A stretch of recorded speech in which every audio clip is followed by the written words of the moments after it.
tahun 2020. Nah, teman-teman, sebelumnya aku ingin mengucapkan terima kasih untuk adik-adik dan teman-teman semuanya yang sudah mau bergabung di Zoom Meet kita malam hari ini dalam rangka podcast Kampus Expo 2026. Dan tema kita pada malam hari ini yaitu kuliah berbasis praktik, cerita, hambatan, dan tips dari mahasiswa Poltekkes dan Politeknik. Nah, jadi teman-teman, malam hari ini kita sudah kedatangan dua narasumber yang pastinya akan memberikan ilmu yang bermanfaat untuk kita pada malam hari ini, yaitu terkait dengan bagaimana kuliah di Politeknik Kesehatan dan juga Politeknik Negeri, ya. Oke, mungkin kita bisa langsung aja ya perkenalan dengan narasumber kita pada malam hari ini. Mungkin bisa langsung dari Kak Nazwa, boleh perkenalkan dirinya.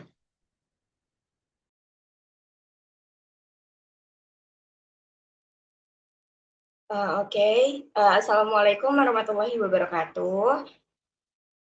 Izin sebelumnya, perkenalkan namaku Trikaila Najwa Maheswari.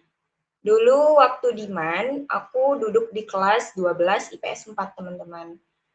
Sekarang aku menempuh pendidikan tinggi di eh, Politeknik Kesehatan Kementerian Kesehatan Medan di program studi Diploma 3 Kesehatan Gigi. Oke, terima kasih ya Kak.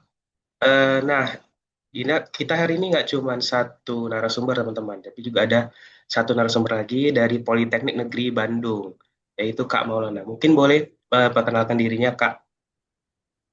Kata Oke, kakaknya dong, suaranya jelas. Mbak. Jelas Kak, jelas. Assalamualaikum warahmatullahi wabarakatuh.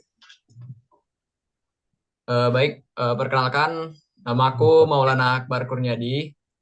Semasa di MAN 1 Medan, aku duduk di kelas Anak 12 men. MIPA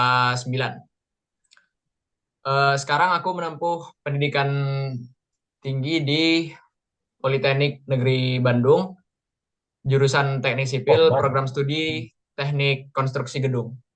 Aman banget, aman banget. Kenapa? Oke, terima kasih Kak atas perkenalannya. Mungkin untuk mempersingkat waktu ya, mungkin bisa langsung aja kita mulai materi kita pada malam hari ini yang pastinya adik-adik bisa simak ya. Dan nanti di sesi akhir kita juga ada sesi tanya jawab. Nanti adik-adik mungkin yang masih mau bertanya terkait Poltekkes atau mungkin Politeknik bagaimana rangkaian belajarnya ketika di kuliah nanti bisa ditanyakan oleh narasumber kita pada hari ini ya teman-teman. Oke, mungkin untuk pertama bisa langsung dari kita mulai dari Poltekkes dulu ya teman-teman. Mungkin untuk Arin bisa nggak kita di share screen untuk PowerPoint-nya?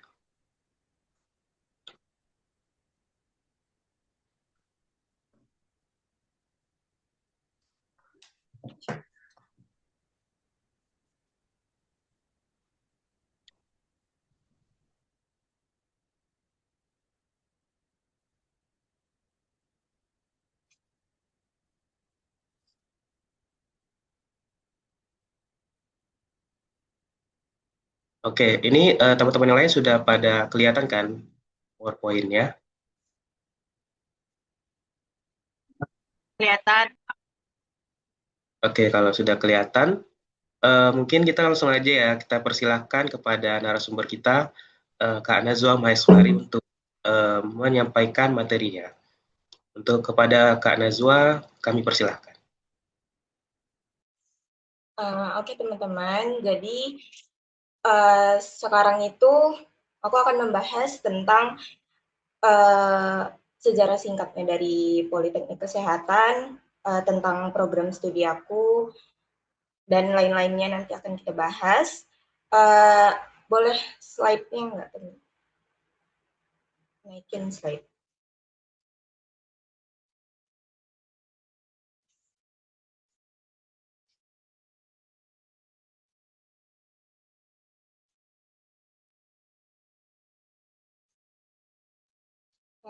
Lagi-lagi.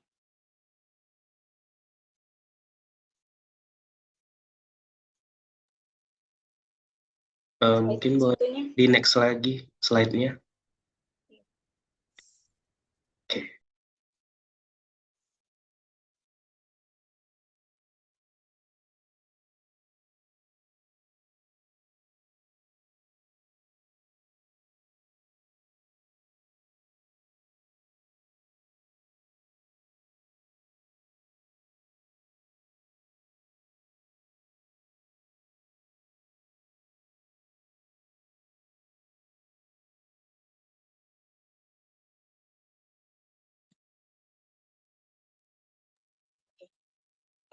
Jadi Politeknik Kesehatan itu, teman-teman, merupakan satu-satunya kampus khusus kesehatan negeri yang berada di Sumatera Utara. Kemudian dia juga berada di bawah naungan Kementerian Kesehatan. Jadi awalnya Politeknik Kesehatan Kementerian Kesehatan Medan ini tidak bergabung dalam ruang lingkup Kementerian Kesehatan.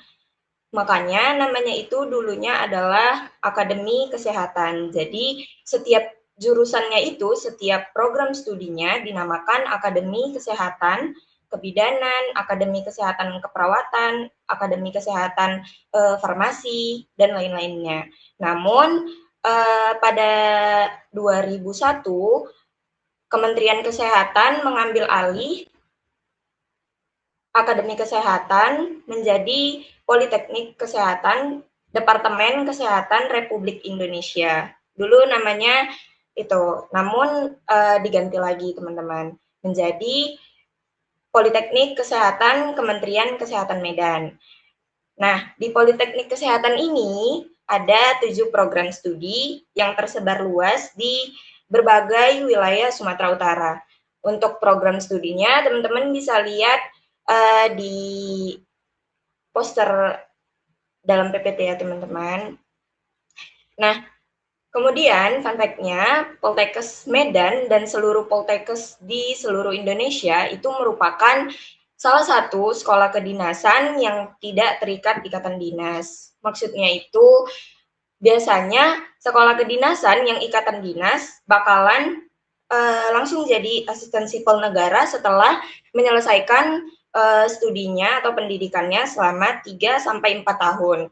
Namun, karena Poltekkes tidak merupakan ikatan dinas, jadi setelah menyelesaikan pendidikan, kita akan mencari atau menjalani karir kita sendiri, seperti mencari pekerjaan sendiri, gitu. Tapi dari kampus sendiri biasanya bakalan ada info lowongan pekerjaan atau mungkin dari pihak kampusnya bakalan ngebantu mahasiswa yang sudah lulus mencari lowongan pekerjaan yang sesuai dengan jurusan yang sebelumnya kita ampu ya teman-teman. Oke, next Kak.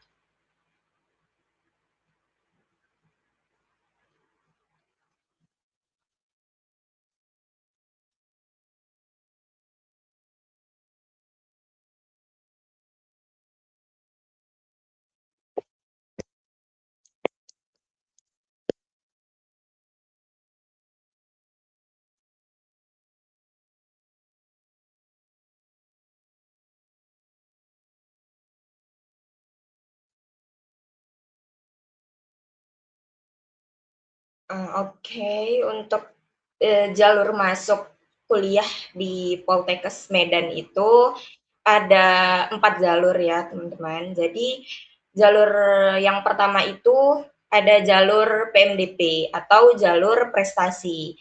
Jalur PMDP atau jalur prestasi ini itu 11-12 hampir sama dengan SNBP karena dia mengandalkan nilai rapot dari semester 1 sampai semester 5, kemudian sertifikat pendukung.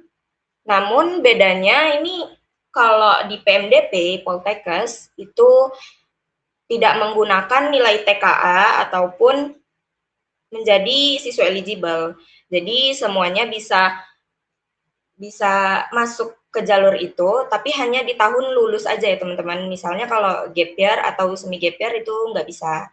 Nah, Untuk sertifikatnya biasanya itu sertifikat organisasi, non-akademik maupun akademik.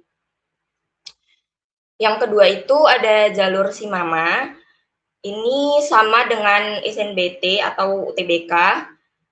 Dia lewat jalur tes. Jadi di pendaftaran itu hanya memasukkan nilai rapot, cuman itu bukan menjadi patokan untuk lulus, melainkan skor dari tes kalian itu akan menjadi patokan utamanya. Terus yang ketiga itu ada jalur Simami, teman-teman. Jalur Simami ini jalur tes dan mandiri. Terus yang keempat itu ada jalur kelas internasional. Jadi jalur kelas internasional ini kita akan mengikuti tes seperti UTBK. Lalu untuk syarat umum atau syarat wajibnya, teman-teman harus mempunyai sertifikat TOEFL ya teman-teman. Jadi minimal nilai atau skor dari TOEFL-nya itu 300 atau 400 ke atas minimalnya.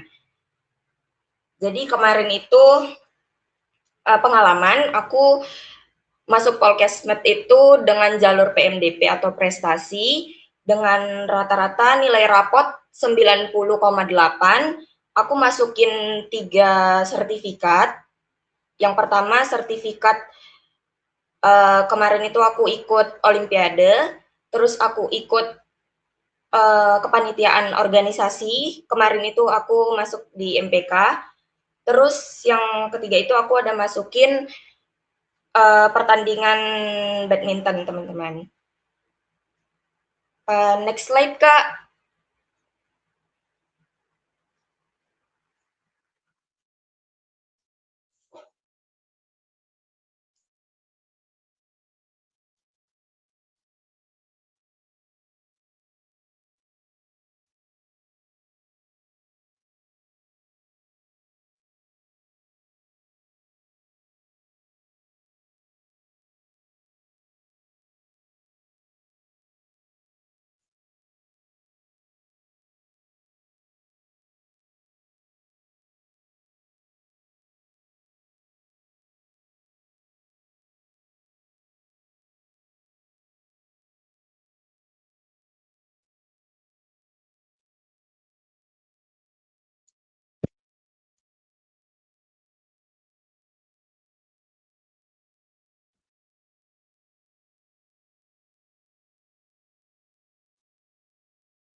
Oke, sekarang kita kenalan sama program studi yang aku lagi tempuh ya teman-teman.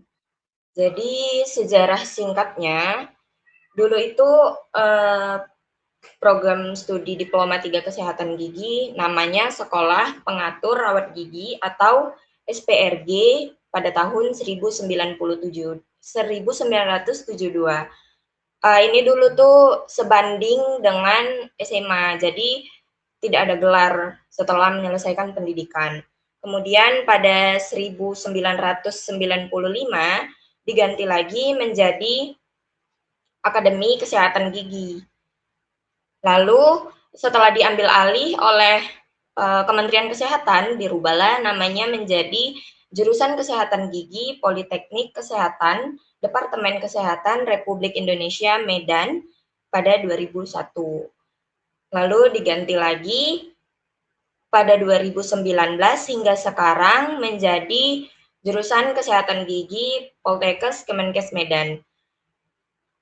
Dulu namanya itu setelah diambil dari Kementerian Kesehatan, namanya itu keperawatan gigi, teman-teman. Cuman aku dengar dari cerita dosen, namanya diganti jadi kesehatan gigi gara-gara karena keperawatan itu nggak mencakup seluruh lingkup materi dan pembelajaran yang bakalan dipelajari nantinya. Jadi diganti menjadi kesehatan gigi agar semua materi dan pembelajaran masuk ke dalam satu lingkup nama. Nah, di program studi ini kita akan belajar mengenai tentang bagaimana perawatan gigi. Misalnya itu kayak bagaimana sih kita menyikat gigi yang baik, bagaimana merawat gigi dengan benar, terus makanan apa saja yang baik untuk gigi, makanan apa saja yang tidak baik untuk gigi, itu akan dipelajarin. Terus yang kedua itu kita akan belajar tentang struktur gigi. Jadi di dalam gigi itu kan ada yang namanya struktur untuk membangun gigi kan, teman-teman. Jadi di situ kita akan belajar. Terus yang ketiga itu kita ada belajar tentang alat-alat kedokteran gigi. Ini alat-alat kedokteran gigi ini yang akan digunakan saat kita melakukan pelayanan dan pemeriksaan ataupun perawatan pada pasien. Jadi misalnya kayak alat untuk mencabut gigi, alat untuk scaling, atau alat untuk saluran pembersihan saluran akar, begitu ya teman-teman. Terus yang keempat itu ada praktik lapangan. Jadi di Polkesmed itu mempunyai fasilitas yang namanya preklinik. Jadi kalau misalkan kita sudah di tahap semester 3 bakalan ada namanya praktik lapangan yang kita akan mencari pasien-pasien dari luar untuk dirawat giginya di preklinik Polkesmed.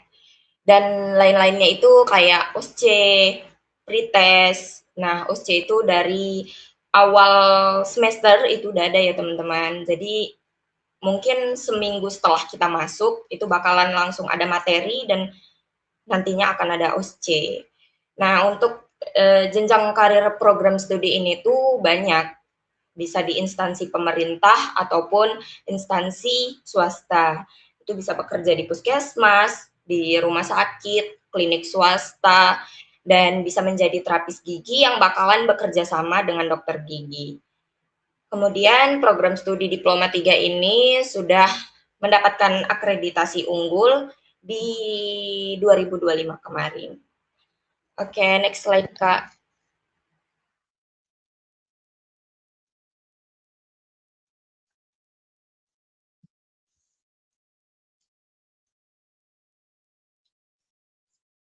Oke, sekarang kita bahas fasilitas apa aja yang mendukung pembelajaran di Polkes Medan ya, teman-teman. Jadi ini hanya sekedarnya aja aku sebutin, aku cantumin di PPT yang hanya ada di direktorat. Jadi di Polkesmed itu ada yang namanya laboratorium terpadu khusus untuk setiap jurusan. Jadi masing-masing jurusan atau program studi itu bakalan ada yang namanya laboratorium terpadu yang akan digunakan untuk praktik di berbagai mata kuliah. Terus yang kedua ada perpustakaan terpadu yang sekarang berakreditasi A, kemudian ada asrama. Asrama ini enggak semua jurusannya teman-teman, jadi hanya beberapa aja yang diwajibkan untuk mahasiswanya asrama. Terus yang keempat itu ada musolanya, yang kelima ada kantin, kemudian ada klinik pratama terpadu. Jadi di Polkesmed itu ada yang namanya klinik pratama atau Vaskes pertama, fasilitas kesehatan pertama. Jadi mahasiswa ataupun warga sekitar yang berada di klinik tersebut bisa menjadikan klinik pratama sebagai Vaskes pertamanya pada saat ingin cek atau pemeriksaan aja. Terus yang ketujuh itu ada kendaraan seperti bus atau mobil. Terus ada alat-alat praktek yang lengkap. Ada Poltek Mart, ada ruang kelas, ruangan podcast, dan lapangan olahraga. Next slide, Kak.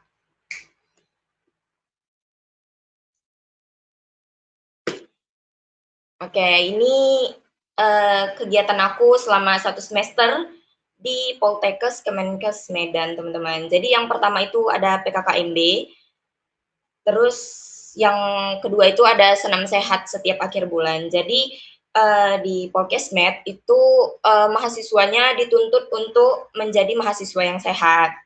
Jadi setiap akhir bulan kami akan mengadakan yang namanya senam sehat, lalu ada yang namanya cek kesehatan gratis untuk seluruh mahasiswa Poltekkes Kemenkes Medan. Terus ini ada praktek di laboratorium terpadu.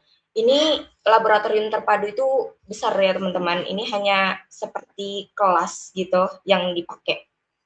Terus itu ada OSCE atau pretest atau kita mengenal alat-alat kedokteran gigi. Jadi yang aku maksud tadi pretest mengenal alat-alat kedokteran gigi itu seperti itu di foto. Itu contohnya untuk tang pencabutan gigi orang dewasa ya teman-teman. Nah, terus yang terakhir itu kemarin itu sebelum aku libur semester, ada yang namanya kami praktek membuat media belajar tentang struktur gigi. Itu kami buat dari gipsum, lalu dicetak dan apa ya namanya? Pokoknya dibentuk kayak gigi asli ya teman-teman. Oke, udah selesai Kak. Next slide. Oke, ini motivasi penutupnya teman-temannya. Oke, mungkin itu dari materi dari Kak Nazwa ya Kak. Dari Ya. saya lihat mungkin menarik ya pembahasannya, mungkin terkait jalur masuk dan juga fasilitas-fasilitas yang dimiliki oleh Poltekkes dan tadi juga pengalaman dari Kak Nazwa ya, ada senam pagi sampai cek kesehatan gratis. Mungkin buat adik-adik nanti yang udah kepikiran nih mau lanjut kuliah di mana, bisa nanti melihat Poltekkes ini mungkin bisa jadi sebagai pilihan adik-adik ya kan. Nah Kak, mungkin aku mulai tanya dikit-dikit nggak nih Kak? Mungkin terkait materi yang Kakak sampaikan tadi. Tadi kan Kakak ada menyampaikan bahwasannya terkait metode perkuliahan ya Kak di Poltekkes itu. Mungkin terkait tadi ada praktik, mungkin terkait OSCE juga. Nah, selama Kakak menjalani perkuliahan ini, apakah ada tantangan dari Kak Nazwa sendiri terkait metode perkuliahan yang sudah Kakak jalani? Dan apakah ada hal-hal yang bikin Kakak merasa tertantang gitu untuk kayaknya seru nih dapat tugas ini atau mungkin hal-hal yang lain yang menarik gitu. Mungkin bisa Kakak sampaikan? Oke, jadi untuk tantangan ya, sebenarnya tantangannya itu kebanyakan buat aku sedikit down, karena sebenarnya kan Poltekkes ini hanya mendeluankan anak-anak IPA ya teman-teman, sedangkan aku IPS. Jadi di Poltekkes itu bakalan terus kita berhubungan dengan biologi, dengan kimia, ataupun mata pelajaran yang dulunya berhubungan dengan IPA. Jadi waktu aku IPS di MAN, aku masuk di Polkesmed, aku tuh kayak kaget loh, ternyata gini ya pembelajarannya. Karena kayak kaget aja, aku dari SMA kan belum pernah belajar tentang biologi gitu kan teman-teman. Nah, untuk yang OSCE sebenarnya seru-seru aja, karena mungkin di awal semester ya, baru awal semester tidak terlalu yang ketat-ketat juga. Jadi OSCE-nya itu hanya sekedar kayak mempertanyakan atau mengenal lebih dalam gitu, ditanyain sama dosennya. Kayak kita waktu ujian apa ya? Ujian aduh lupa namanya lagi.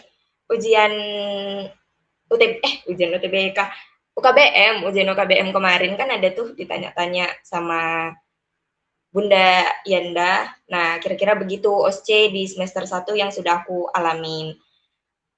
Untuk jadwal perkuliahan sebenarnya nggak bikin kaget ya teman-teman, seperti yang di universitas biasa, karena di Polkesmed ini jadwal dari kita datang sampai kita pulang itu bakalan ada kayak roster gitu, rosternya sudah disusun oleh akademiknya. Jadi biasanya di hari Senin itu bakalan ada yang namanya apel. Kita mulai apel itu jam 8:30 dan jam 8 itu mungkin udah sampailah di kampus.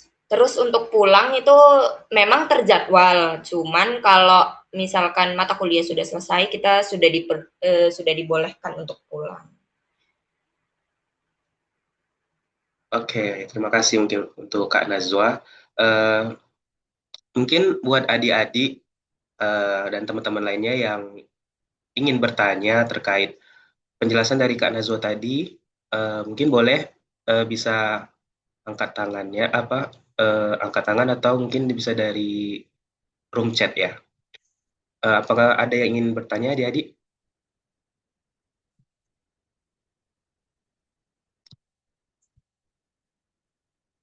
Saya boleh bertanya nggak, Kak? Boleh, silakan. Boleh. Jadi gini, Kak, kan jalur masuk Poltekkes tadi ada 3 ya, Kak, yang umum. Baru saya dengar katanya kita bisa daftar di ketiga jalur tersebut. Secara tiga-tiga bisa kita daftar lah ya kan. Baru itu berarti, Kak, hasil kita lulus atau tidaknya setelah 3 jalur tersebut ditutup atau satu jalur satu hasil gitu, Kak. Terima kasih. Oke. Itu untuk 3 jalurnya itu masing-masing bakalan ada timeline-nya. Misalnya kayak aku kemarin PMDP itu di tanggal 15 atau berapa, pokoknya di bulan Maret. Nah, itu biasanya sebulan teman-teman.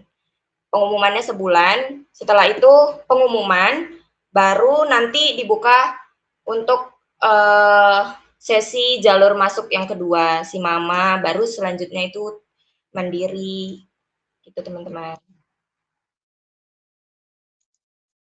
Oke, Kak, terima kasih. Oke, terima kasih kembali Adik Azra. Kira-kira ada yang lain ada yang ingin bertanya lagi nggak?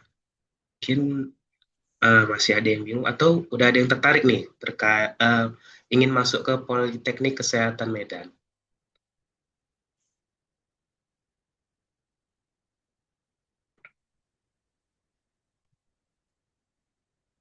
Oke, apakah ada lagi yang ingin bertanya, adik-adik?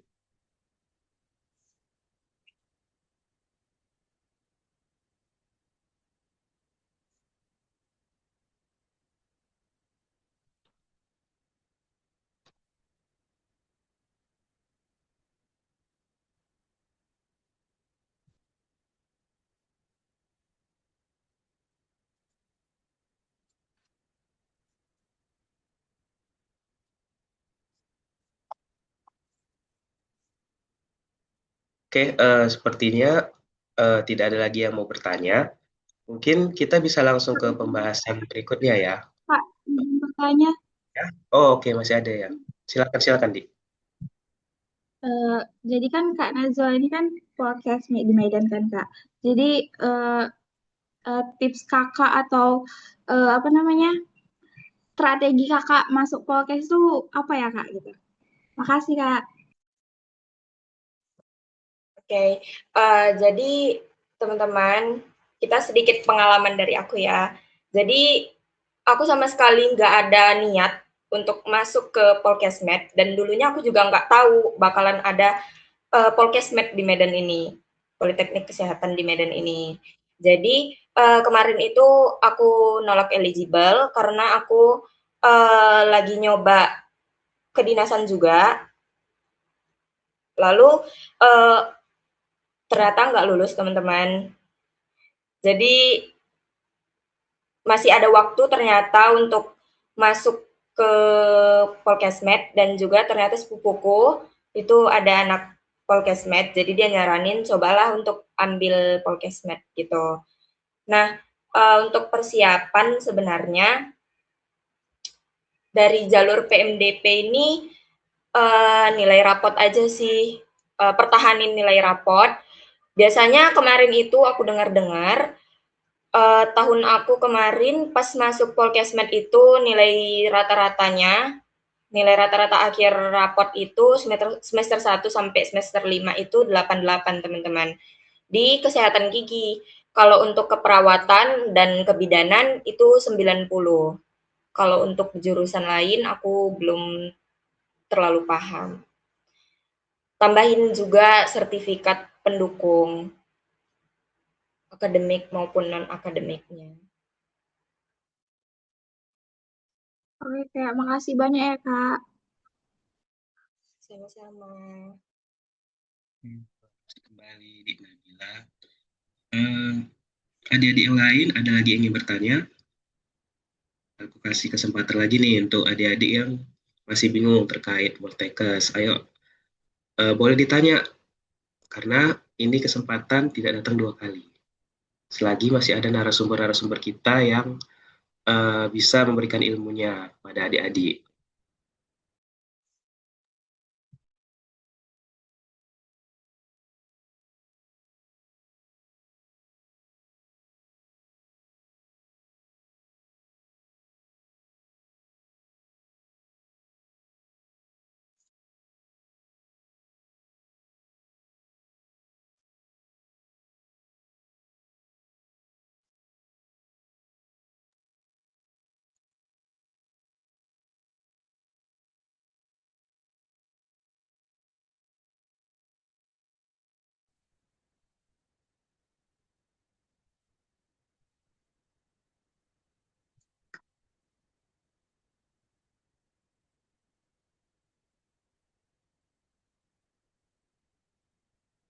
Ada lagi adik-adik yang mau bertanya?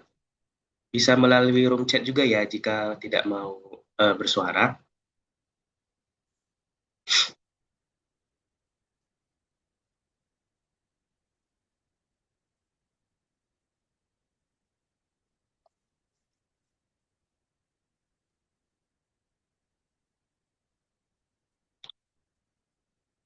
Oke, sepertinya udah nggak ada lagi nih Kak yang mau bertanya. Ya, udah paham semua. Mungkin untuk Kak Nazwa, terima kasih kami ucapkan kepada Kak Nazwa yang sudah memberikan motivasi dan juga materi yang sangat bermanfaat untuk kita pada malam hari ini. Oke, mungkin bisa langsung ke narasumber berikutnya. Untuk Arin, bisa di stop share screen-nya. Oke.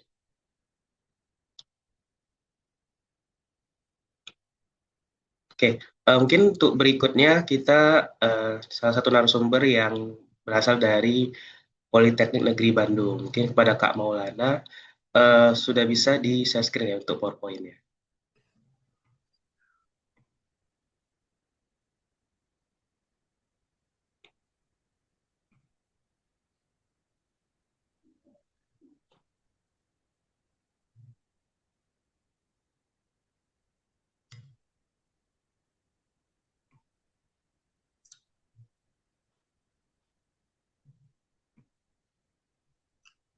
Oke, sudah bisa dilihat. Sudah Kak, sudah. Oke, boleh Kak, Oke. bisa langsung dipersilahkan. Oke, jadi sebelumnya nama aku Maulana. Ya udah mungkin latar belakang aku ya. Sebelum aku masuk ke kampus ini, banyak yang kulakukan di SMA ya. Mungkin ini ada sedikit perkenalan dari aku. Dari riwayat pendidikan, aku dari alumni Bunaya 7, Deli Serdang, Stambuk 13, SD IT Alijera 2 Deli Serdang, Stambuk 19, SMP IT Alijera Deli Serdang, Stambuk 22, Man 1 Medan, Stambuk 25, dari kelas MIPA 9. Kemudian aku melanjutkan ke Politeknik Negeri Bandung di Diploma 3 Teknik Konstruksi Gedung. Nah, mungkin kalian lihat di sini aku bikin stambuknya itu 25, 28. Nah, ini nanti ada kita bahas tentang bagaimana sistem akademik ataupun cara belajar di Politeknik Negeri Bandung. Kemudian untuk sertifikasi aku punya badge merah kecakapan digital dari Menkominfo. Lanjut keriwayat organisasi, ya sebenarnya banyak, cuma ini beberapa yang kutulis. Dari Ketua PI OSIM Man 1 Medan, Ketua Divisi Pandu Digital Man 1 Medan, Divisi Instagram Jurnalis, RU2 Jambore School tahun 2002, anggota tim Man 1 Medan Jamboretik Nasional 2022, 1 gold 1 bronze, Delegasi Sumut Marasa Fest 2023 cabang desain grafis, Master Umum Dakwis 2023 dan juga 2024. Juga instruktur PTSR 2024 dan sekarang anggota Himpunan Mahasiswa Teknik Sipil Politeknik Negeri Bandung. Ya, walau aku nggak pernah datang, pernah, cuma jarang. Nah, dan lain-lain lah. Nah, langsung aja ya. Ini sebenarnya slide-nya beneran cuma 4. Jadi aku bakal isi lebih banyak dengan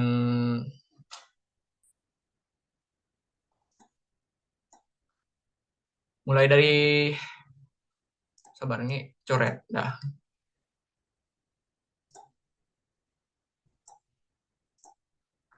Mulai dari Polban aja ya.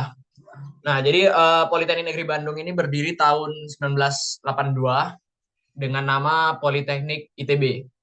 Karena ya mungkin kita bisa lihat hampir semua politeknik negeri di seluruh Indonesia itu adalah pecahan dari universitas ataupun institut yang ada di provinsinya.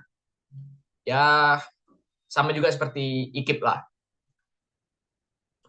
Ya kayak Polmed, mungkin Polmed itu pecahan dari USU ya, Politeknik USU.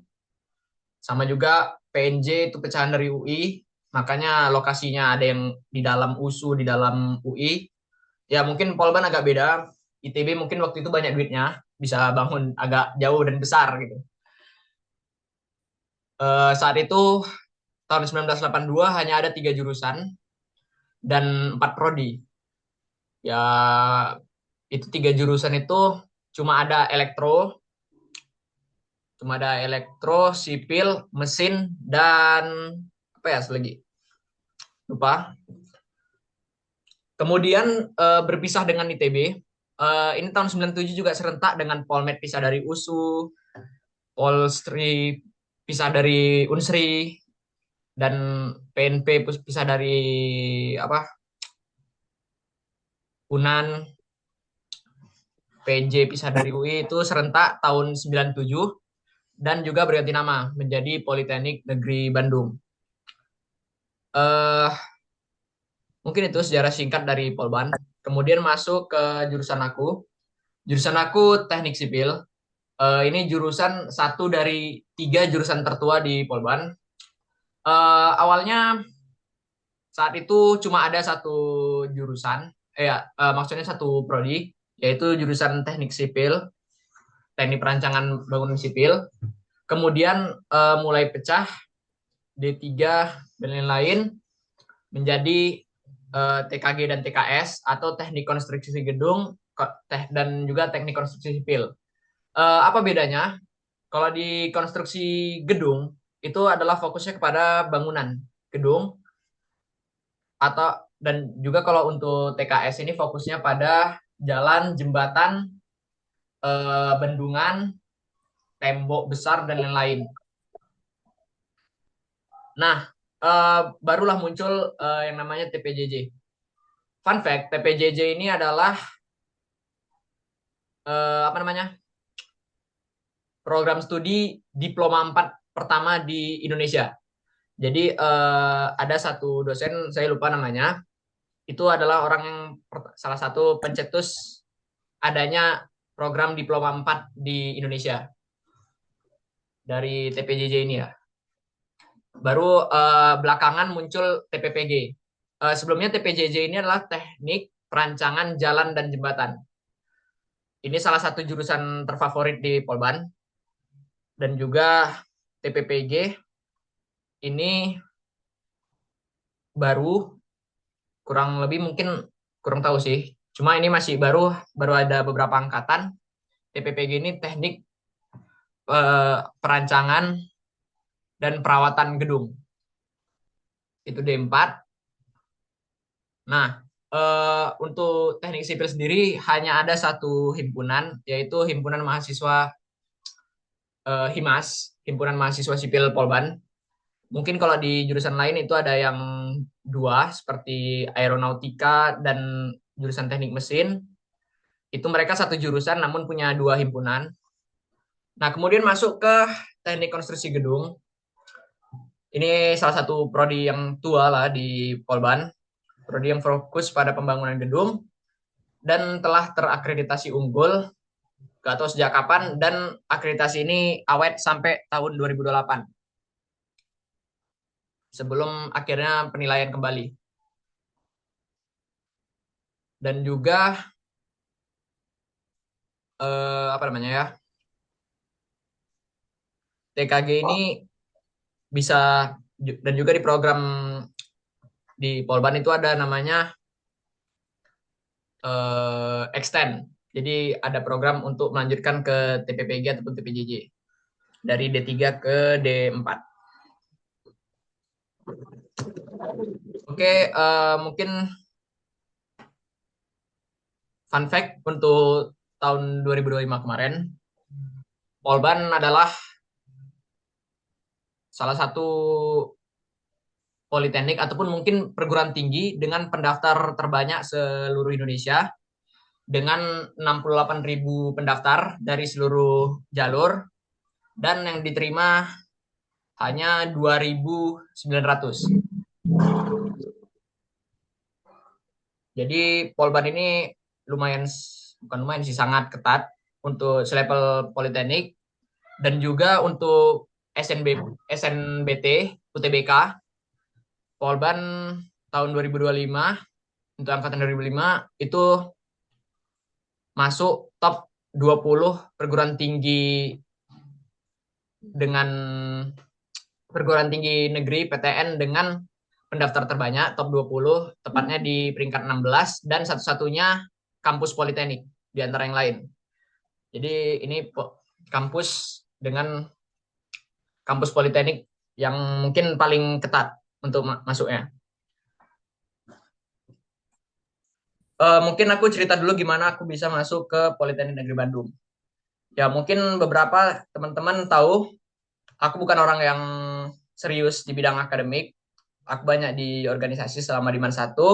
Aku ranking terakhir di kelas selama berapa semester berturut-turut. Nggak terakhir kalau nggak kedua terakhir. Yang pasti nggak eligible.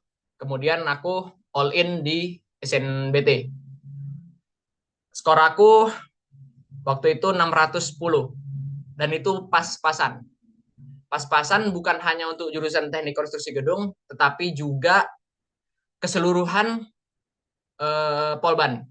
Jadi Polban juga politeknik dengan rata-rata nilai SNBT tertinggi se-Indonesia untuk politeknik tahun 2025 kemarin, yaitu rata-ratanya pas di 610. Jadi mungkin kemudian juga pertarungan itu memang adanya di SNBT di Polban ini karena kuotanya paling besar itu di SNBT. Coba datanya ini agak nge-lag. Jadi kurang lebih itu 40% untuk masuk Polban itu SNBT 40%, 30% itu SNBP, dan 30%-nya lagi mandiri. Oh, sorry, salah. 20% SNBP, 30% mandiri, dan 50% SNBT. Jadi memang mungkin banyaknya di SNBT. Mungkin ini ada pengaruhnya juga dengan budaya yang terjadi di sini. Jadi ini bukan akal, bisa dibilang ini cocokologi ataupun bukan, tapi karena memang mungkin datanya lumayan valid selama beberapa tahun terakhir. Polban ini politeknik back burner. Jadi ada 2 manusia di Polban ini ketika masuk Polban. Yang satu itu orang yang sangat excited karena dia berhasil masuk Polban. Karena susah gitu. Minimal 610, ya rata-rata 600 lah. Mungkin yang 500 itu untuk jurusan-jurusan non rekayasa ataupun non teknik, yang dimana itu juga jurusan baru. Oh, tadi sebelumnya Polban sekarang ada 7 jurusan teknik dan juga 3 jurusan non teknik. Ada administrasi niaga, keuangan syariah, dan akuntansi. Nah, dan juga sekarang ada 18 program studi, kurang lebih 18 program studi untuk teknik dan 18 program studi untuk non teknik. 18 prodi untuk diploma 3 dan 18 prodi untuk diploma 4. Tentu aja nggak ada sarjana ya, namanya juga politeknik.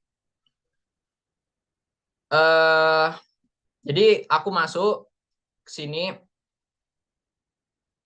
tadi kan ada 2 manusia, yang satu yang excited karena berhasil masuk Polban. Nah, aku golongan yang kedua, kelempar dari ya univ-univ atas. Ya paling banyak di Polban ini ya ditolak ITB pastinya. Dan juga aku ngambil TKG ini bukan jurusan keinginanku, dan mungkin aku juga bukan orang yang mau masuk teknik sipil. Tapi aku di kubu seberang aku mau masuknya arsitek waktu itu. Cuma karena ini nyisa itu kan SNBT ada 4 slot ya, bisa kita pilih. Aku penuhin semua dan kusisakan ini TKG di paling bawah. Jadi aku lulus di pilihan keempat. Kenapa bisa ke pilihan 4? Karena pilihan satunya ITB, SHPPK, Sekolah Arsitek. Kemudian yang keduanya Universitas Brawijaya, Arsitek juga. Kemudian yang ketiganya UGM. Ya, jadi kelempar akhirnya ke Polban.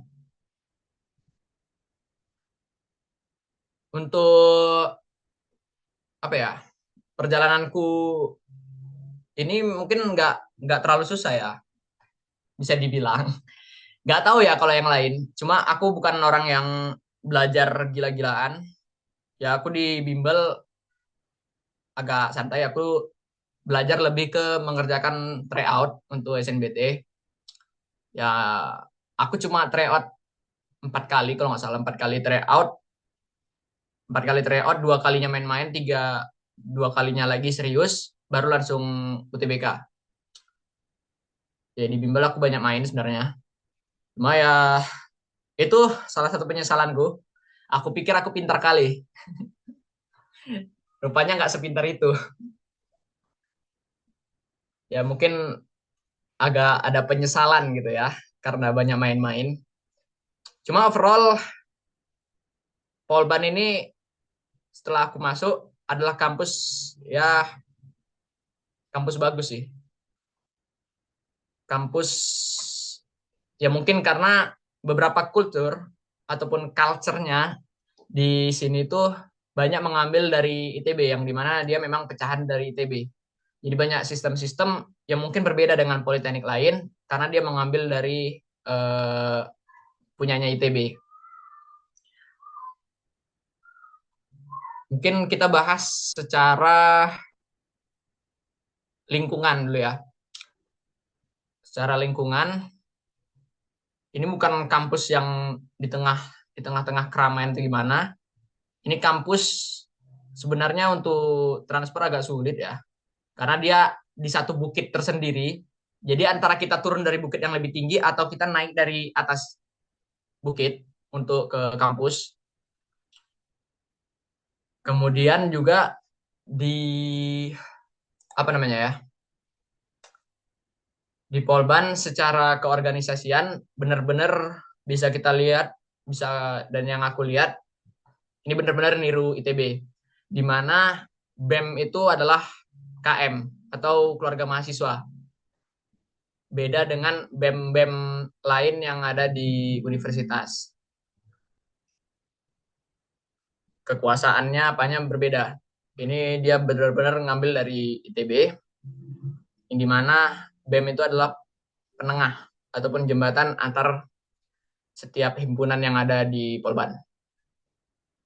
Kemudian juga untuk organisasi eksternal, ya organisasi eksternal yang mungkin terkenal ya, himpunan mahasiswa ataupun organisasi eksternal yang berbasis agama. Di sini tidak ada, jadi nggak ada yang menjamur, karena juga ya mungkin politik di sini nggak sepanas di perguruan tinggi lain, politik di Polban ini. Semuanya lebih sibuk ke himpunannya masing-masing. Ya, itu juga sistem yang dipakai di ITB. Kemudian, untuk cara belajar, ya mungkin kalian mendengar, oh teknik nih, teknik itu yang lapraknya banyak, dan lain-lain. Sekali lagi, Polban punya metode belajar yang mirip dengan ITB, yang dimana tidak apa namanya ya, tidak menolak perkembangan dengan bikin laprak tulis tangan. Jadi ya semua di sini, hampir semua tugas kami full digital. Ya mungkin ada beberapa dasar yang tulis tangan ataupun manual, itu di gambar teknik. Kami sebagai anak teknik sipil ada gambar teknik. Mungkin beberapa jurusan lain, elektro dan juga mesin juga ada itu. Itu tidak di semester awal pun. Di 3 bulan pertama itu menggambar dasarnya. Kemudian setelah UTS itu kami udah full pakai komputer ataupun di program AutoCAD. Nah, untuk jadwal pembelajaran, nah di sini juga mungkin tadi cara belajar mirip dengan ITB, tetapi di sini peraturan akademik dan juga peraturan-peraturan lainnya lebih ketat. Mungkin bisa kita lihat tadi dengan yang aku cantumkan, bahwa stambuknya itu langsung 25 ke 28. Yang dimana kami tidak bisa lulus pisah-pisah. Tidak ada yang bisa terlambat ataupun ngulang. Di sini nggak ada istilah ngulang, jadi nggak ada istilah cutting ikut kelas adik tingkat, nggak ada. Ya karena di sini kalau nilai tidak cukup, drop out. Nah ya mungkin saja ya, aku mungkin kuliah nggak begitu hard work, karena aku mau TBK lagi rencana. Jadi mungkin saja aku kena drop out semester ini ataupun semester depan. Ya kalau lulus UTBK otomatis aku drop out. Tapi bisa jadi lebih cepat.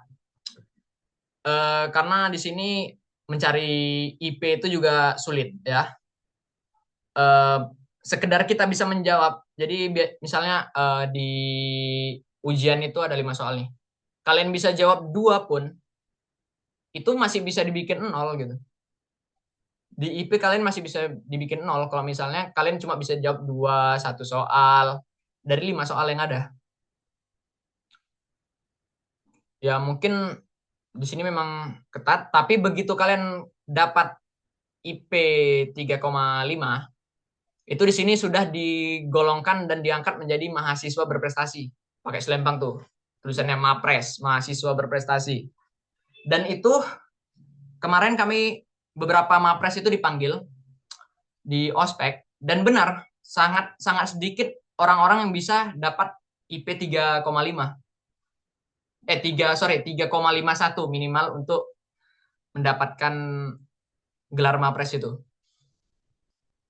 Jadi untuk mendapatkan IP di sini cukup sulit. Jadi memang terkenalnya gampang drop out, atau mahasiswanya UTBK lagi. Itu sering terjadi. Untuk sistem belajar tentu aja praktek ya, karena juga politeknik. Kami sejak pertemuan pertama itu hanya dijelaskan apa yang mau dipraktekkan minggu depan. Jadi kami cuma dibahas dasar-dasarnya, terutama ada satu mata kuliah namanya survei pemetaan. Kami minggu pertama cuma dijelasin ini alat ukur. Kemudian minggu depan ngapain. Jadi di minggu kedua kami sudah disuruh praktek untuk menggunakan alat yang namanya theodolit. Itu alat, mungkin kalian pernah lihat yang kayak ada tripodnya seperti kamera. Nah, itu disebut theodolit. Jadi kebanyakan di minggu kedua itu sudah praktek, termasuk gambar teknik. Gambar teknik sebelum ospek kami udah diingat-ingat, udah dikejar-kejar sama cutting untuk persiapkan alat gambar teknik. Ya seperti roll, di sini ada roll, jangan roll lah, penggaris beda ya. Ya kemudian ada pensil gambar dan lain-lain. Itu kami harus siapkan sedini mungkin karena benar-benar langsung praktek. Kemudian untuk mungkin mata kuliah jurusan udah cukup banyak dibandingkan universitas yang mungkin ada yang semester satunya itu kayak pelajaran SMA. Di Polban udah kebanyakan mata kuliahnya itu untuk mata kuliah jurusan.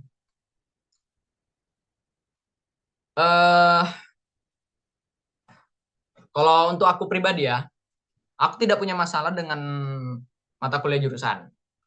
Ya karena jujur aja yang sulit di sini mata kuliah umumnya. Terutama mata kuliah matematika terapan atau di perguruan tinggi lain namanya matematika lanjut. Itu mungkin ini kalau ada teman-teman yang mau masuk teknik sipil, mau di kampus manapun, mungkin ini sama. Matematika terapan itu untuk teknik sipil adalah matematika terapan yang paling banyak materinya. Total kami ada 8 bab dalam 6 bulan ini. Ya nggak 6 bulan sih, sekitar 16 pertemuan. Itu kami ada 8 materi. Jadi satu pertemuan kami bisa kejar 2 materi.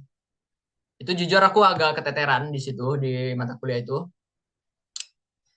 Ya mungkin itu untuk teman-teman yang mau masuk jurusan teknik sipil dimanapun itu, matematika itu sangat difokuskan gitu. Kemudian juga ya yang pasti ini untuk setiap teknik itu ada yang namanya mata kuliah mekanika teknik atau mekanika rekayasa. Di beda kampus beda nama biasanya. Yang itu fokusnya pada bagaimana fisika bekerja pada objek. Tiap teknik itu berbeda. Ada yang bagaimana fisika bekerja di mesin, fisika bekerja di teknik sipil, itu ada perbedaan. Ya, yang intinya itu ada pasti matematika teknik. Kemudian aku belum merasakan, cuma nanti di semester lanjut, di semester 3, 4, 5, dan hingga 6, itu ada namanya lab. Ada lab kayu, lab beton, banyak lab bahan.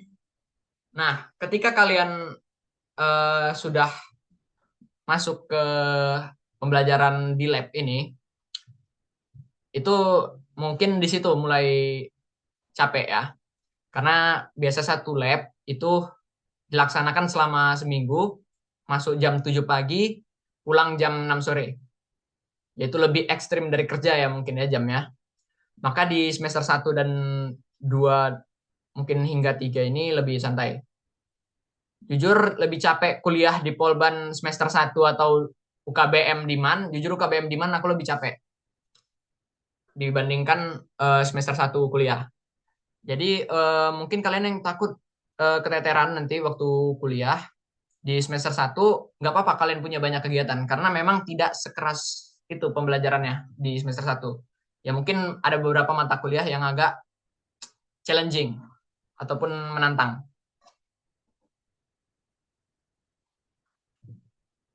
Apa lagi ya?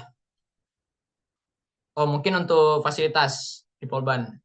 Ya mungkin kalian juga bisa search ya, tanpa aku kasih tahu juga.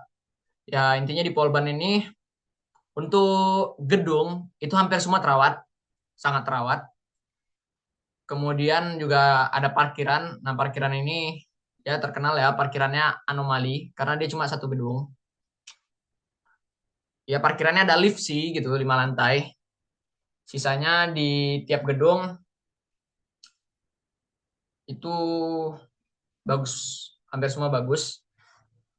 Ya culture shockku mungkin di kampus, ya mungkin kalau kita bilang jangan di sering-sering di toilet sekolah, di toilet kampus, karena ada yang bau, ada yang apa namanya, kuncinya horor. Ya alhamdulillah di Polban semuanya terawat. Karena juga kebersihan di sini Polban memakai jasa ketiga. Jadi bukan orang-orang yang dibayar Polban, tapi Polban membayar perusahaan untuk jadi bersih-bersih, kemudian untuk keamanan juga dijamin karena Polban nggak punya satpam sendiri, tapi ngambil satpam dari luar. Mungkin itu.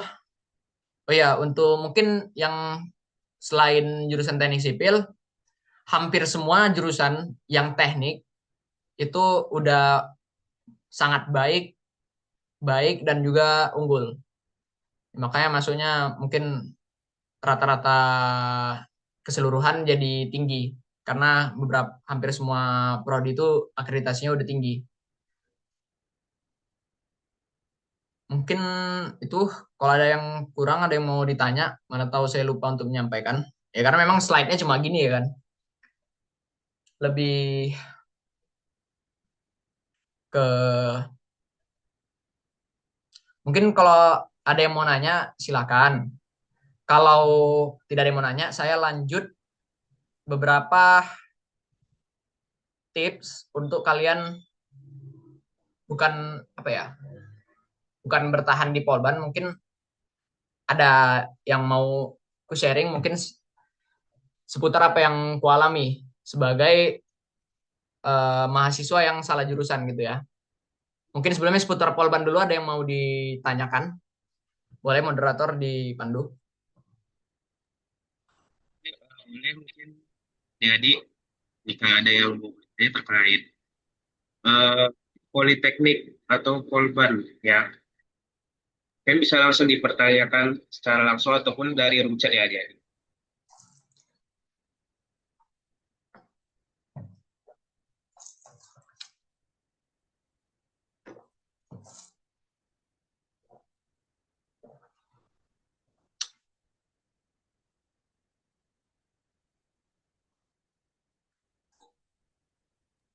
Nah, Kak Maulana ada yang nanya tuh di room chat, kenapa Oh iya, lebih iya. di Polban bang ketimbang Polmed?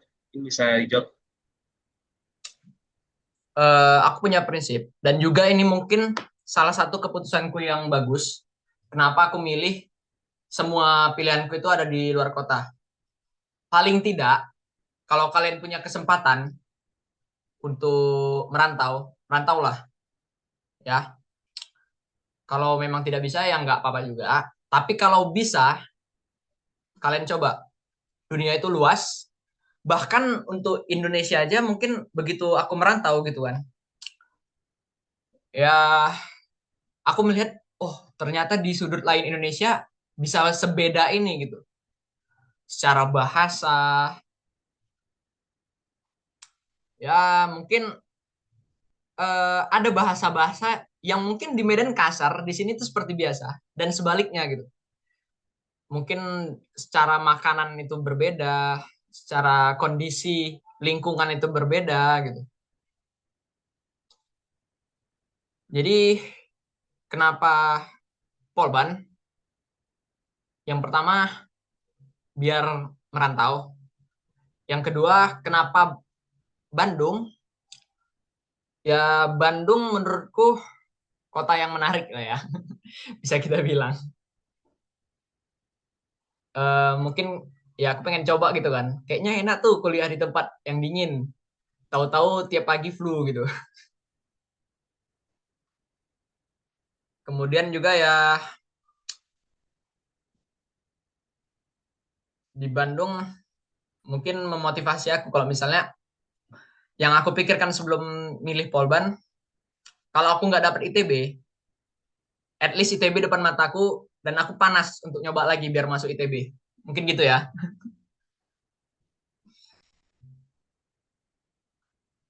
Oh ya, fun fact, selain SNBT, aku juga ada nyoba.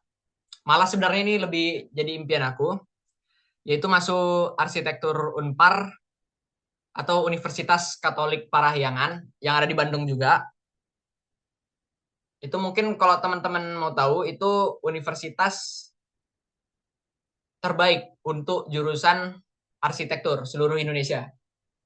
Melewati ITB, UI, dan lain-lain, karena relasi mereka sudah diakui internasional. Dan juga beberapa pejabat Ikatan Arsitek Indonesia kuliahnya di situ. Mungkin kalau pernah dengar arsitek top di Indonesia namanya Andra Matin, itu juga alumni dari Unpar. Ya, itu sih kenapa Polban gitu ketimbang Polmed. Aku juga mikirnya tadinya Polban ini mirip sama Polmed, nempel di kampus. Aku awalnya juga nggak tahu dia ini pecahan dari ITB. Aku pikir dia pecahannya dari Unpad, karena kan UPI pecahannya dari Unpad. Ya mungkin dia pecahannya dari Unpad juga, pokoknya dari ITB. Dan aku pikir dia numpang juga gitu, kayak Polmed gitu di dalam musuh. Rupanya enggak. Rupanya Polban besar gitu. Ya, walaupun kalau ada yang nanya, kadang ada juga tuh yang ngaku-ngaku. Kuliah di mana? Politeknik ITB. Ada lagi yang mau ditanya sebelum aku lanjut?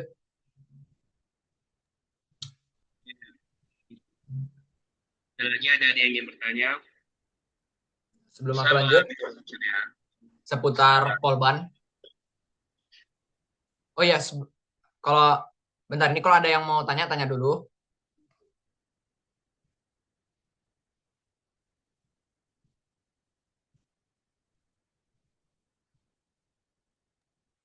Mungkin bisa dilanjut aja dulu Kak. Oke, aku lanjutkan ya. Ada yang kelewat tadi soalnya, yaitu tentang aturan akademik Polban. Ya mungkin tadi overall mirip sama ITB, cuma ada beberapa poin itu yang lebih ketat dari ITB. Mungkin tadi sebelumnya ada tentang IPK.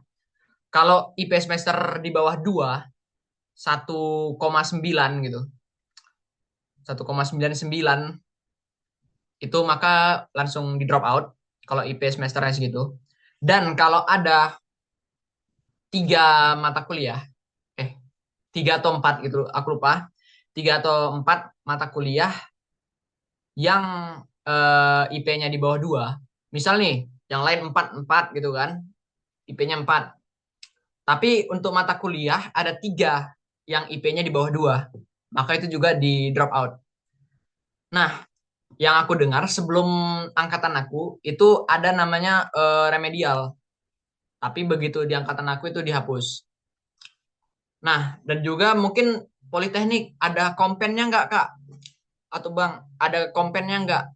Nah, untuk kompen di Polban, sejak angkatan aku itu udah dihapus. Jadi mungkin sebelum-sebelumnya ada, sekarang nggak ada. Jadi untuk yang kehadiran di Polban ini sangat ketat. Mungkin kalau di kampus-kampus lain tuh ada jatah, namanya jatah cabut ya. Jadi minimal biasanya ada yang dosen tuh ngasih minimal masuk itu 70%. Jadi kalau misalnya udah 70% kita masuk nih satu semester, ada sisa 2-3 pertemuan lagi, yang 30% lainnya mau cabut lah gitu kan, ada di universitas lain seperti itu. Di USU juga aku dengar dari teman-teman ada juga. Kalau di Polban nggak ada. Kalian harus datang semua pertemuan, nggak mau tahu. Jadi Polban tuh di absen per SKS. Jadi per jam, per 50 menit itu di absen. Jadi kalau misalnya kalian masuk nih, misalnya nih ada kelas siang, kelas pagi sama kelas sore. Kalian masuk kelas pagi, kelas sore nggak masuk, itu ya dihitung itu misalnya kelas sore itu ada 3 kali 50 menit. Ya udah 3 kali itu dihitung 3 absen namanya. Jadi kalau absen itu sampai 10 itu udah kena SP. Jadi 10 kali 50 menit kalian tidak masuk kuliah gitu, itu udah kena SP1. Kecuali kalian misalnya sakit gitu. Sakit itu harus ada surat dokter. Nggak mau surat orang tua, nggak mau surat yang lain, harus surat dokter. Ya mungkin itu sangat ribet ya. Ya mungkin itu rules dari Politeknik yang mengedepankan gaya kuliah seperti caranya bekerja tenaga ahli dan juga para profesional. Ya jadi kalau mau izin ya itu harus surat dokter yang resmi. Ya ada juga fasilitas kesehatan di Polban, klinik Pratama gitu. Kalau kalian sakit, ya udah kalian datang ke situ. Baru nanti bisa dapat surat dokter dari situ. Ya tapi kalau misalnya kalian pura-pura sakit ya ketahuan juga gitu. Jadi agak sulit. Aku sakit itu melewati 20. Dan waktu itu aku karena kosku jauh dari kampus, aku nggak bisa ke klinik. Akhirnya aku kena SP2. Jadi begitu 20 kali 50 menit nggak masuk, itu udah kena SP2. Jadi kalau misalnya itu full tuh, kalian kuliah dari pagi sampai sore, itu kurang lebih kalau nggak salah ada 8.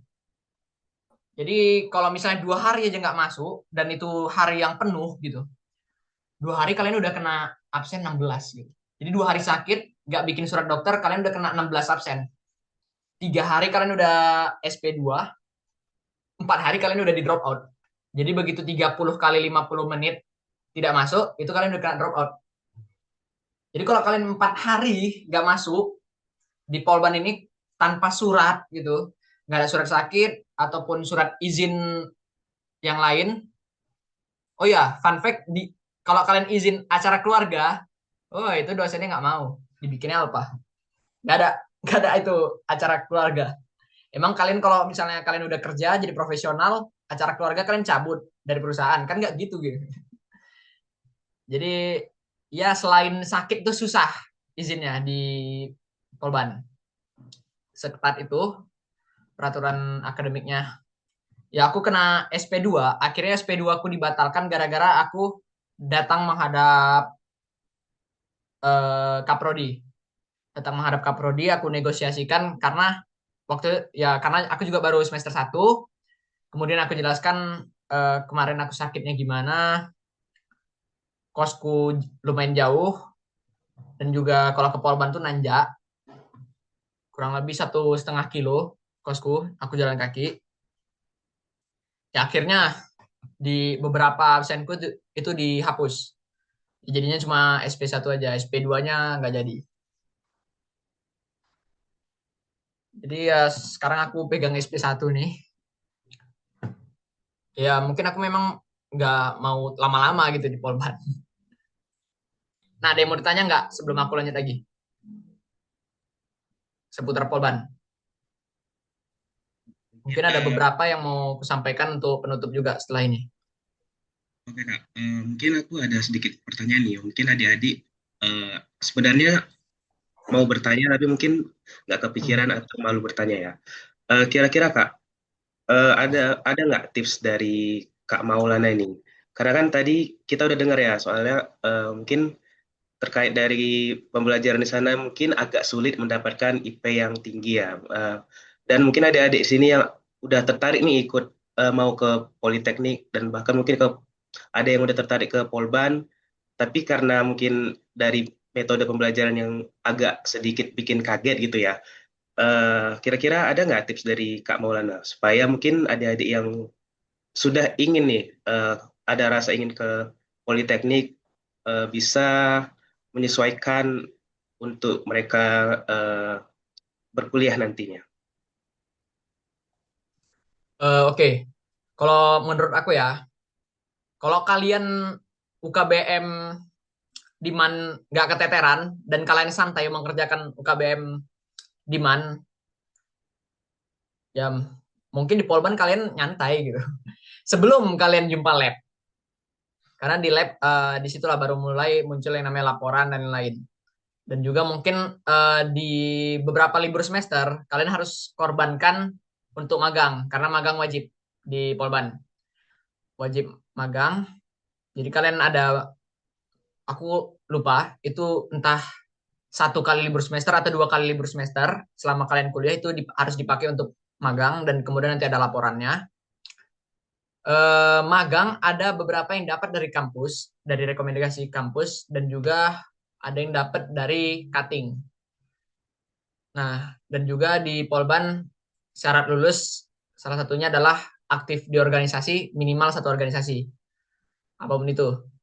Eh, aku seperti apa yang kulihat, organisasi di Polban mungkin worth it ya. Mungkin selain UKM, mungkin sebatas himpunan aja lah. Himpunan itu di sini cukup berguna. Mungkin yang kalian bayangkan seperti perpeloncoan atau apa, di Bandung tidak sebegitunya ya. Mungkin dulu waktu aku sebelum merantau, keluarga tuh, hati-hati nanti ada perpeloncoan, dibully segala macem gitu kan. Ternyata di sini culture-nya tidak begitu. Ya, mungkin kasus berantem itu lebih sedikit ya daripada di man satu sendiri gitu ya. Jadi di sini relatif lebih ke kepala dingin lah ya. Gak nggak yang nekan perpeloncoan karena itu dianggap mungkin primitif gitu. Jadi di sini lebih sering karena juga mungkin di organisasi himpunan di Polban itu ada rules-rules di mana cutting itu membantu adik tingkat dalam hal akademik. Dan dalam peraturan organisasi himpunan, terutama himpunan aku ya, himpunan mahasiswa sipil, HIMAS, itu kalau kami nanya, mereka wajib jawab gitu. Nggak boleh nolak. Kalau misal memang nggak ngerti, diarahkan misalnya ke kakak yang temannya yang lebih ngerti atau gimana. Dan juga 60% kalau nggak salah. Kalau nggak salah 60% mahasiswa Polban itu udah dapat pekerjaan ataupun di booking sama perusahaan untuk kerja di perusahaan tersebut sebelum lulus. Itu 60%. Dan rata-rata apa namanya ya?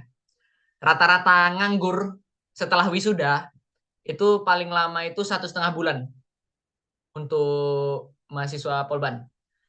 Rata-rata itu cuma di 1,5 bulan. Ya mungkin aku sebutkan aja ya prospek kerjanya untuk di sipil Polban itu kerjasama cukup dekat tuh sama Wika Beton, Sumarekon, ya perusahaan-perusahaan properti lah. Sumarekon, kemudian Pama. Mungkin kalau yang tahu ada Pama, ada Wika, ada Sumarekon, itu sering. Atau mungkin untuk jurusan teknik kimia, kerjasamanya sama Pertamina. Jadi banyak tuh yang ke Pertamina dari Polban banyak. Dan beberapa, mungkin kalau startup ini kadang suka nyaplok orang. Jadi sebelum lulus ini ditarik. Nah itu biasanya ada hubungannya sama magang. Jadi begitu magang dilihat bagus, ini biasanya di booking gitu waktu magang itu nanti lulus ke sini ya. Ya itu mungkin Polban salah satu ya cukup dekat dengan perusahaan-perusahaan besar dan makanya apa namanya ya, pendaftarnya juga ramai di Polban ini karena prospek kerjanya cukup bagus. Ada lagi mau ditanya? Gimana nih adik-adik? Ada nggak yang mau bertanya terkait politeknik ataupun Polban? Mungkin yang sudah tertarik untuk masuk ke Polban nih, kira-kira.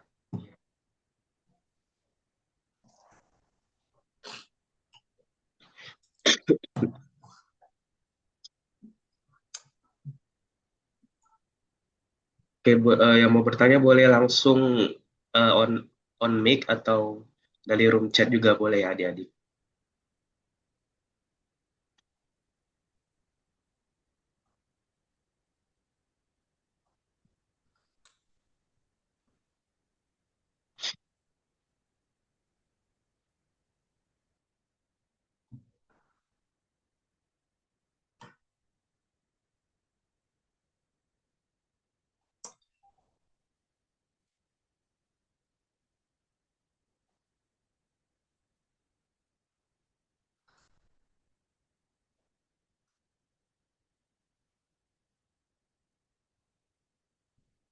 Nggak ada.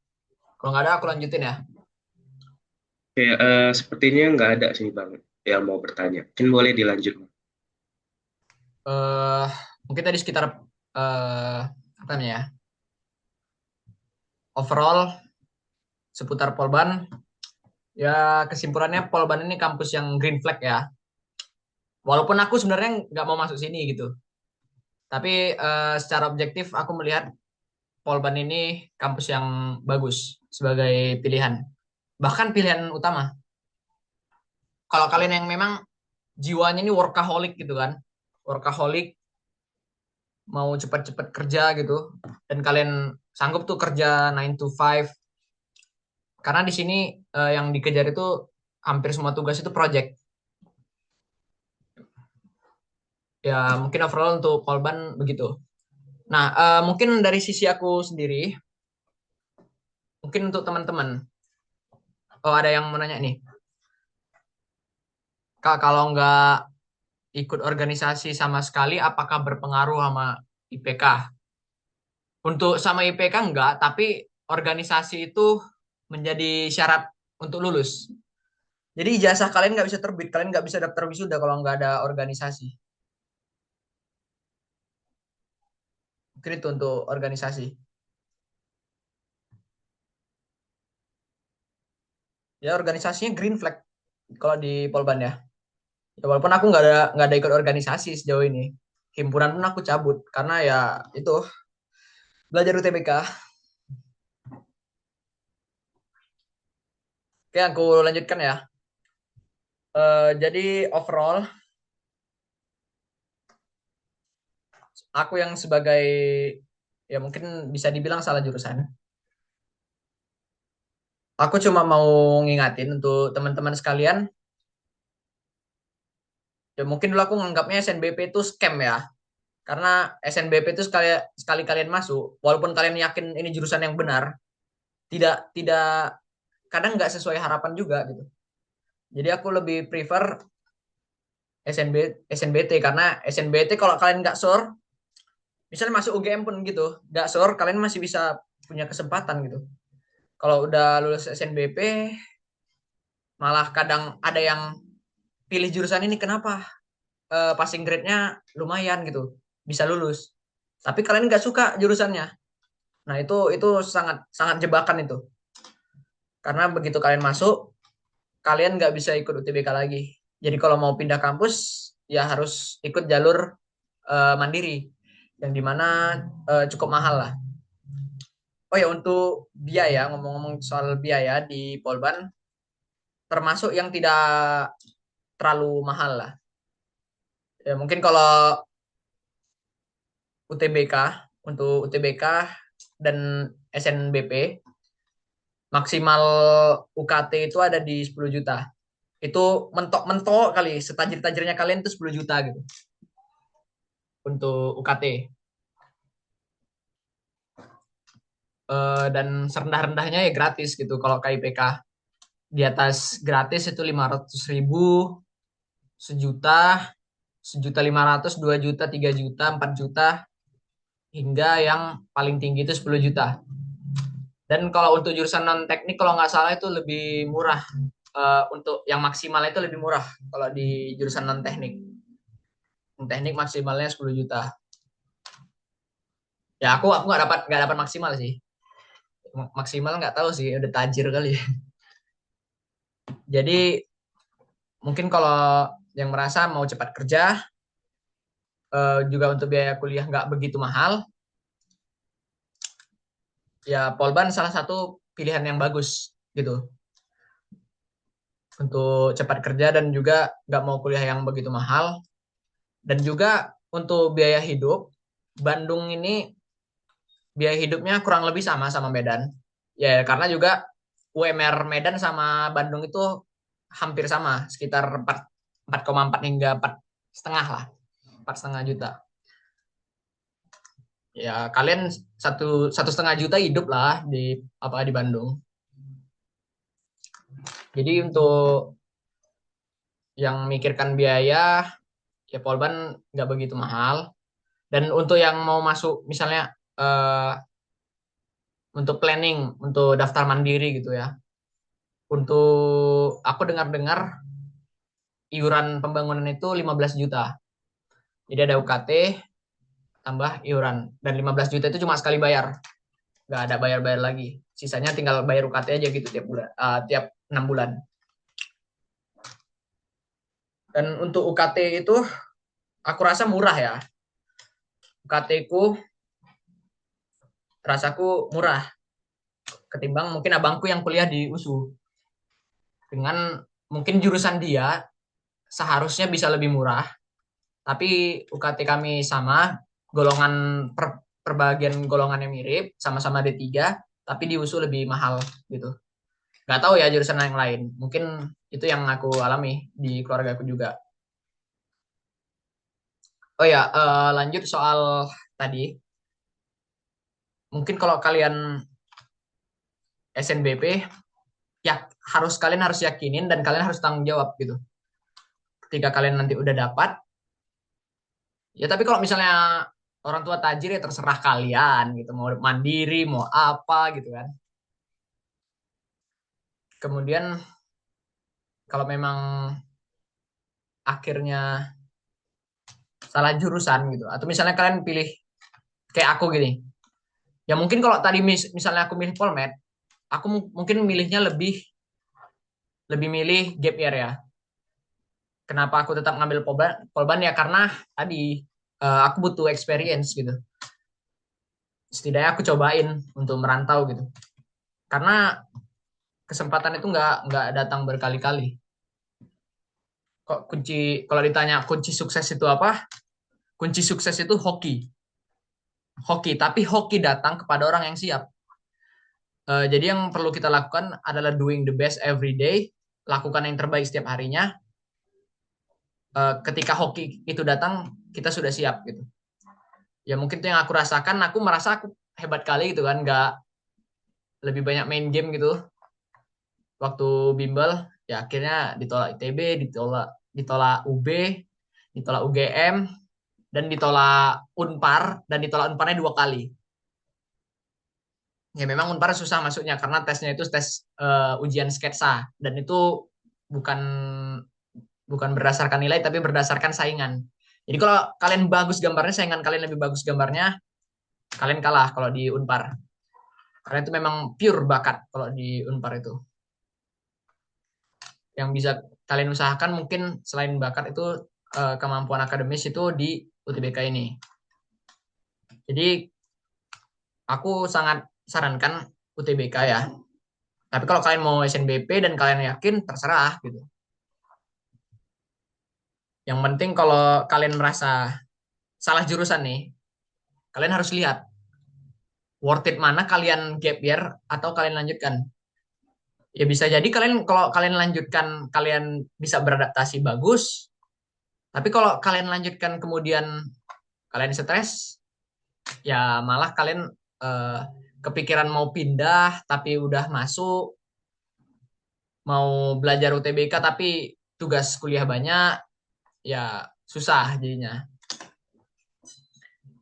Jadi kalau ada banyak pilihan, kalian pertimbangin baik-baik. Karena salah jurusan itu nggak enak. Ya mungkin beberapa aku bisa ngimbangin gitu, karena memang arsitek sama sipil masih ada kaitannya. Tapi beberapa seperti matematika, jujur aku keteteran. Mungkin itu aja pesan aku untuk teman-teman yang akan berjuang untuk mendapatkan kampus impiannya, mau itu di Poltekkes, mau itu di Politeknik, di institut, di universitas, di sekolah kedinasan. Good luck untuk kalian semua. Semoga bisa menggapai kampus impiannya. Dan juga bertahan sampai lulus ya. Kalau bisa bertahan, karena kalau kalian bertahan artinya kalian menemukan diri kalian tuh cocoknya di mana. Kalau lompat-lompat nggak apa-apa juga, karena ya kalian masih muda juga gitu. Hidup cuma sekali, semua harus dicobain. Mungkin sekian dari aku. Saya kembalikan kepada moderator. Oke, terima kasih kepada Kak Maulana yang sudah memberikan materi yang sangat-sangat menarik ya untuk malam hari ini. Mungkin kita bisa beri aplaus dulu untuk kedua narasumber kita pada malam hari ini. Oke, bisa dikasih reactionnya. Oke,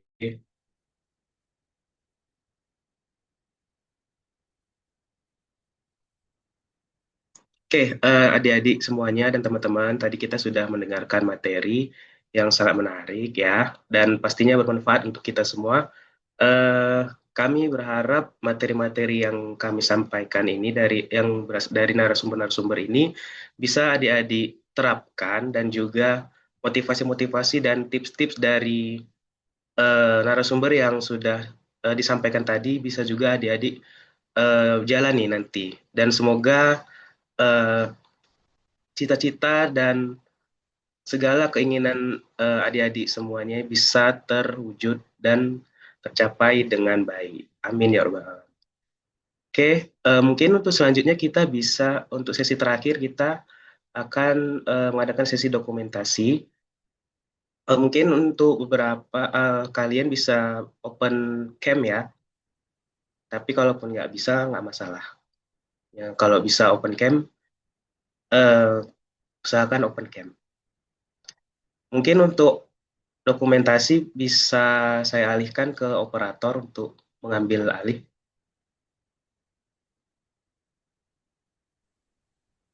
Oke, buat sesi terakhir kita foto ya. Fotonya pertama foto formal, yang kedua foto gaya pose CE ya. Oke, so formal dulu Oke, ya. siap semua. Lo tahu nggak gimana pose CE? Pose C itu nanti gini ya, huruf C. Eh, Gitu. Oke, kita pose formal dulu ya. Yang lain masih banyak nih yang belum buka kamera. Yang Kalau bisa-bisa bisa. aja, Kak. Yang nggak bisa nggak masalah.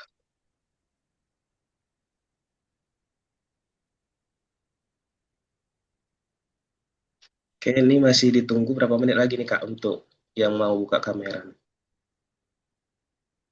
Nah, ya. Oke, kita tunggu bentar lagi ya.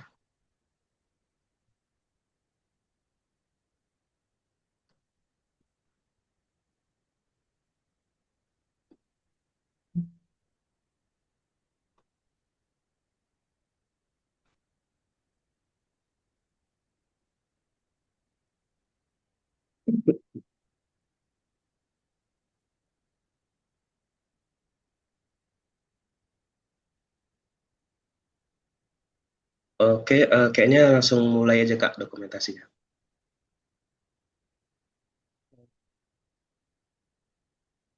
Boleh di Iya. ya. Hmm.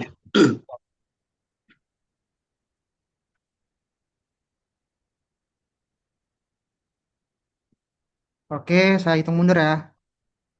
3, gaya formal yang pertama ya. 3, 2, 1. Oke.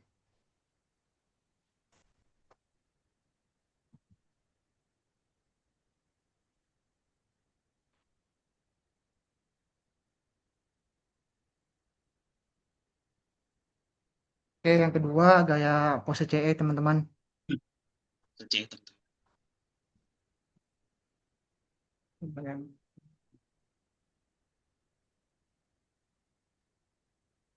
Oke, 1, 2, 3. Oke.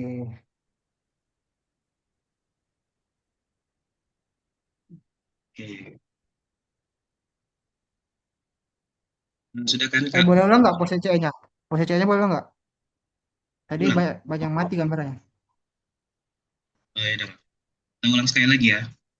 Saya lagi ya. Untuk pose C. Pose CE teman-teman. Sabar ya. Masih hitam di sini kamera. Sabar, sabar. Oke. Oke, sudah malam.